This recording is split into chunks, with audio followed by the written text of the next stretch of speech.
You know, and I appreciate the way the ranking member has approached this issue. There are people who have differences of opinion, strong, passionate opinions on this. I am shocked and a bit amazed at the misinformation that is in and about the PATRIOT Act. If you believe that roving wiretaps through a court order is bad, then we should stop investigating today organized criminals and drug dealers and child pornographers and kidnappers. If you believe today that going in and trying to get someone's business records to prove that they were at a place with a subpoena from a grand jury is a bad idea, then we should stop doing it. Today you can do it. You can go to the library and get someone's records. As a matter of fact, during the first part of this debate, somebody talked about how they went in and got all these books. So whoever checked out a book on Osama bin Laden and what a horrible thing it was, that wasn't even a FISA warrant. It was a criminal warrant.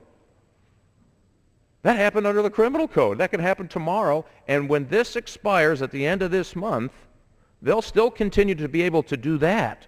But you will not be able to go to a FISA court and get a roving wiretap or a court order, by the way, to get records that will help in an ongoing terrorism investigation. It really is mind-boggling. Let me give you the greatest example, I think. The Times Square bomber.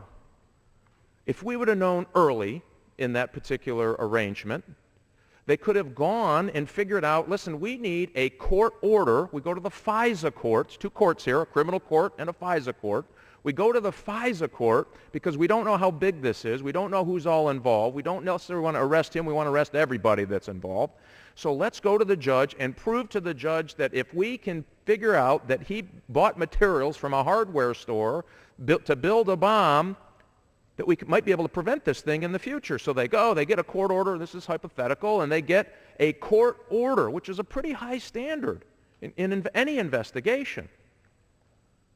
Or the other option is the bomb goes off, it kills hundreds, if not thousands of people, and that very same FBI agent takes it with a criminal warrant and gets the very same information after the bomb has gone off. That's what we're talking about. That's the difference. This notion that somehow you don't have to go to a court to get this, to get an order is wrong. Trust me, you're not going to be able to go through somebody's underwear drawer because you want to. It's not going to happen. If you believe in the process that we have in our criminal courts to have to go and get an order by a third-party adjudicator, then you should also believe that this is a really good idea to be able to do it in these broad, hard-to-do investigations into terrorism and spying. It's difficult. Remember the Russian spy ring that was just broken up recently? They had a FISA, a court order warrant for a very long time, because they needed to figure out everything that was going on before they brought this thing to a head. The same with the terrorism investigation. Think about how global it is now. They planned the attacks in Afghanistan to attack New York. And it went through Pakistan and other places and Saudi Arabia. And they had multiple states involved when they brought this plot together. It's big. It's complicated.